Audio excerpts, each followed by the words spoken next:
शनिवार को पुलिस अधीक्षक अगम जैन ने पुलिस लाइन स्थित कंट्रोल रूम में पैरोल से फरार 30,000 रुपए के इनामी आरोपी को गिरफ्तार कर प्रेस कॉन्फ्रेंस में खुलासा किया है। पुलिस अधीक्षक अगम जैन ने बताया कि अरविंद उर्फ मुन्ना राजा पिता सूर्य प्रताप सिंह उम्र 58 साल निवासी ग्राम विक्रमपुर थाना राजनगर के द्वारा माह मार्च वर्ष 2010 में अपने भाइयों के साथ मिलकर महेश गुप्ता ने शून्य विक्रमपुर की गोली मारकर हत्या की थी एवं प्राण घातक हमले में मौके पर मौजूद बाबूलाल कुशवाहा की भी मृत्यु उपचार के दौरान हो गई थी। उसी दिन इस घटना के कुछ समय पश्चात आरोपियों द्वारा सियाराम पटेल की गोली मारकर हत्या की थी। उक्त आरोपियों पर थाना राजनगर में पृथक पृथक 2 हत्या के प्रकरण पंजीबद्ध किए गए थे। सभी आरोपियों की गिरफ्तारी के बाद न्यायालय के द्वारा 14-14 वर्ष की सजा से दंडित किया गया था। अरविंद से उर्फ मुन्ना राजा निवासी विक्रमपुर पैरोल में माह जून 2024 में सतना जेल से बाहर आया था। पैरोल से फरार होने पर थाना कोलगवा सतना में अपराध पंजीबद्ध किया गया था।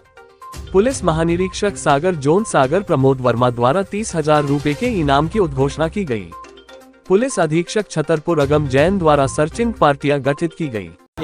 एक अपराधी है जो 2010 में उसने हत्याएं की थी। अरविंद उर्फ मुन्ना राजा जो विक्रमपुर थाना राजनगर का रहने वाला है। उन हत्याओं में ऐसे 2 पृथक 14 वर्ष की सजाएं हुई थी और तब से जेल में निरुद्ध था। 2024 के जून माह में जब ये पैरोल पे आया तो उसके बाद में पैरोल से व्यक्ति फरार हो गया और तभी से सतना में भी इस पर FIR हुई इस आशय की और हमारी पूरी टीम इसको ढूंढने के लिए लगी हुई थी। माननीय हाईकोर्ट के द्वारा भी इसके विरुद्ध अरेस्ट वारंट जारी किया गया था।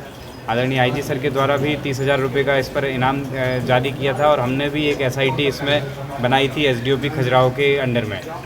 तभी से हम इसको ढूंढ रहे थे। कल रात्रि में अंधेरे के समय जब पता चला कि ये पहाड़ी पर है और हमारी टीम वहाँ पर गई, इससे कहा गया आत्मसमर्पण करने के लिए, परंतु इसके पास में हथियार थे जिसके माध्यम से इसने पुलिस पर फायर किया। जवाबी रूप में पुलिस ने भी हवाई फायर किया और बहुत ही सहनशीलता और समझदारी का परिचय देते हुए उसको अरेस्ट किया। तो इस प्रकार से एक ऐसा व्यक्ति जो पैरोल से बाहर आने के बाद में लगातार गांव और जंगल के क्षेत्र में आतंक बनाए हुए था, लोगों में भय उत्पन्न किए हुए था, उस व्यक्ति को हमारी टीम ने बहुत ही समझदारी पूर्वक अरेस्ट किया है। माननीय न्यायालय के द्वारा उसे जेल भेजा गया है। उस व्यक्ति के पास से विभिन्न 2-3 हथियार, जिंदा कारतूस, कुछ चले हुए कारतूस, कुछ अन्य सामग्री भी बरामद हुई है।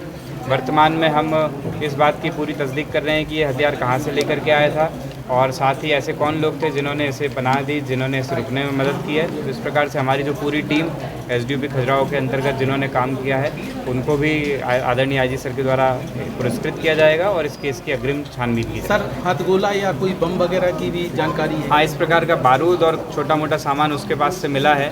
उसका किस प्रकार से वो उपयोग करता था और कौन उसको वो सप्लाई करते थे उसकी जानकारी इकट्ठी की जा रही है। कुल कितने मामले दर्ज है मुन्ना राजा पर? इस पर पुराने हत्या के 2 प्रकरण पंजीबद्ध थे। सतना में एक FIR है और वर्तमान में एक राजनगर थाने में भी FIR हुई है। इस प्रकार से अलग अलग धाराओं में इस पर FIR है। जैसा कि आप पूछ रहे हैं कहाँ छुपा हुआ था, तो इसके बारे में अलग अलग जानकारी हमें मिल रही थी और उस आधार पर ही हमने कार्रवाई की है। जंगल और आसपास के ग्रामीण क्षेत्रों में छुपा हुआ था। कितनी सारी टीम लगी जिसमें सदस्य टीम थी? इसमें बहुत एक SIT हमने पूरी गठित की थी। अलग अलग थाने के उसमें लोग थे, अलग अलग प्रभारी थे, साइबर सेल की टीम थी। तो ओवरऑल एक अच्छी बड़ी टीम थी जिन्होंने बहुत कॉन्फिडेंशियली इस काम को अंजाम दिया।